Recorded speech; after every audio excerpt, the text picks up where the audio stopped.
way of thinking and practice of being in the world that embraces complex identities, interconnectedness of backgrounds and experiences and cross-cultural exchanges.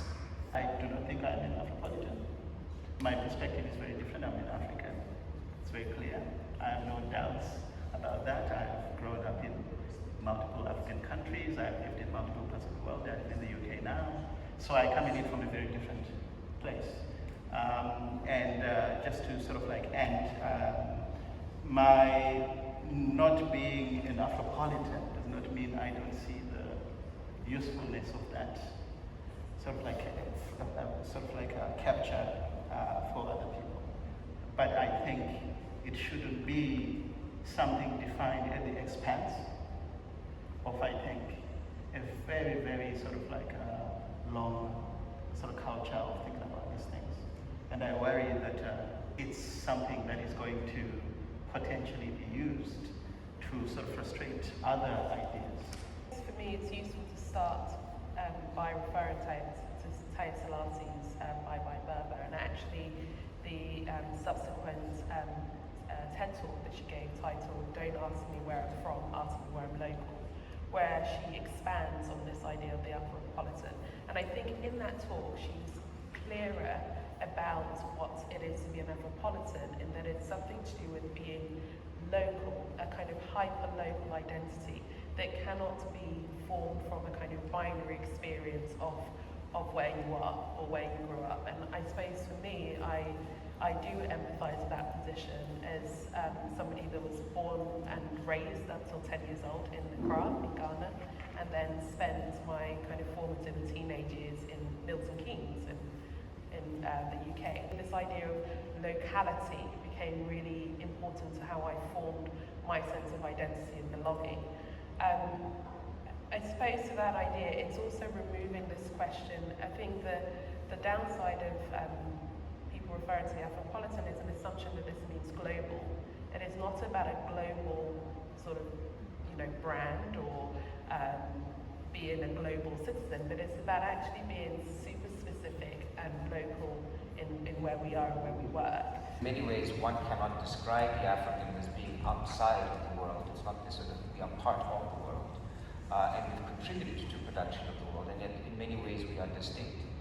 But I also think it's important to recognize that being Afropolitan gives us license to also to co-create new realities with other influences and other points, same as the latest Black Mambazo song. So for me, being Afropolitan is partly about the comfort of claiming my African identity and simultaneously having sushi, and simultaneously loving hip-hop, and simultaneously loving Transformers, but not seeing that outside of the African construct, but really saying it's just another trajectory to which I feel I have the absolute right to claim as part of my being. I think we can sort of refer very easily to maybe, let's call it an emerging style, that's sort of like much better articulated maybe than it's been before. Multiple sort of practices, fashion, music, etc., architecture. That's like an African style, and that's great. I love that. But I think we also have to sort of think about behind that. I was reading something about how Africa needs, as a continent, 10 million new affordable housing units a year. So, thing is, that is the sort of primary question, and like, how do you provide those basic goods? How do you sort of transition people from poverty to sort of like better? So that's what's missing to me in this thing. People want to talk about the style component of it, and I get it.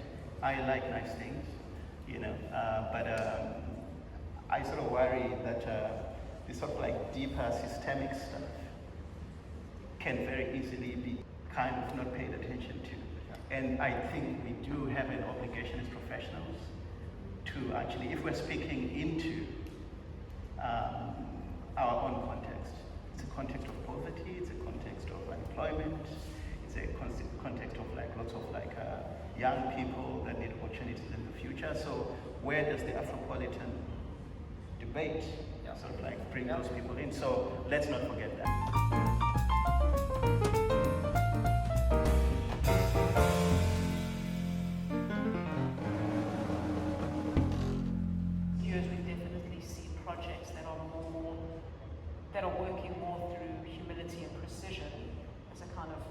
critical in the imagination of alternative visions and the creation of other possible worlds. So it's not just about making buildings, it's about making buildings, speaking about architecture, speaking into an existence, a new architecture, and also writing about it. And for me, that's been really important to be able to define my practice in those three categories and working across them simultaneously in equal parts, rather than one where perhaps the writing and speaking supports the making and fabrication of buildings, or the making and fabrication of buildings becomes lesser than the speaking or writing about it. So the writing and the speaking for me have been a way of manifesting a sort of new approach to architecture, one that liberates, for me at least, liberates my practice from maybe a kind of Western canon which thinks about architecture in a very linear way, about the kind of, this is research and this is making buildings. And for me as an African, I've always found that I always struggled with that binary idea of what architecture is, because for me it was much more about the sort of talking about space, that made space, the kind of coming together of people, created space, and building was more about building culture rather than kind of a singular artifact of a building. Failure in architecture for me has been something fascinating, because no one wants to speak about failure. These sort of like multifaceted sort of ways of practicing at least allow for that, and I think that can only be a good thing, because I think the practice at large, the built environment practice at large, is a very, very difficult relationship with failure, and I think can be productive. The implications also. Yeah, exactly. Yeah, but it can be productive too. Yeah, in fact, I think the implications are big, but I think the way that, and I'm not speaking on behalf of all architects, but I think this question of laboratory and practice of experimentation. Yeah. So, so what is failure? Yeah. Because very often it's actually the testing of a particular hypothesis, hugely prove. There's no way you can become a better designer without multiple iterations and exploring ideas. But are these failures, or are these steps in a process? What we have always tried to do with cityscapes has been to, and I can't believe we've been at it now for like just over a decade, but it's been to try to, in a very slow way, build different connections.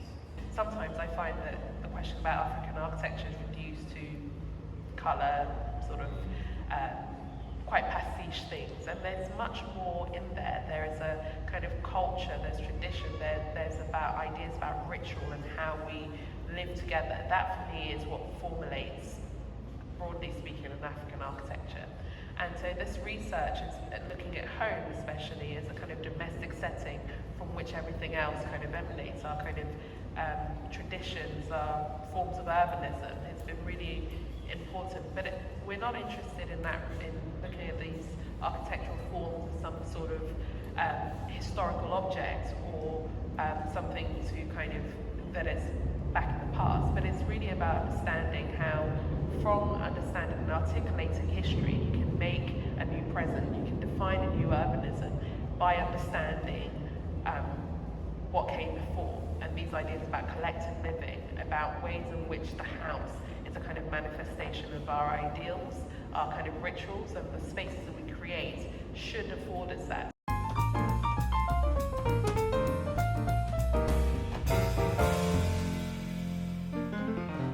What's made clear about this Biennale is that the discipline is changing, and I think how do we deal with that as educators?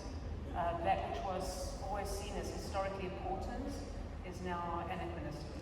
Those which kind of issues that were on the margins or periphery are now indispensable and central. So how do we, in that space, build our tools, find our audiences, define our practices, and in that shape a kind of architectural education and pedagogy, I think is critical, and that's what we're facing. So when I think of our city in a sort of ideal Afropolitan condition, in some instances I think it's about how do we design less, so to speak? How do we create more spaces where citizens are able to realize their imagination? How do we design cities for serendipity?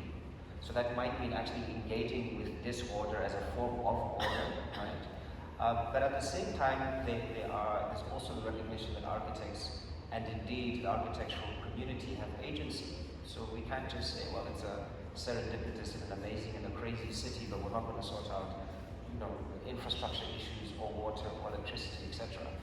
The question for us, I think, as practitioners, is that we live in an unprecedented age where the speed of how cities grow is faster than the speed at which we are trained to think about how we produce cities. It's faster than how communities can engage with cities. It was for me an expression of a beautiful Afropolitan city, like a space where people, Sikh, Hindu, Jamaican, African, come in and in this sort of like almost like transience, make it something else.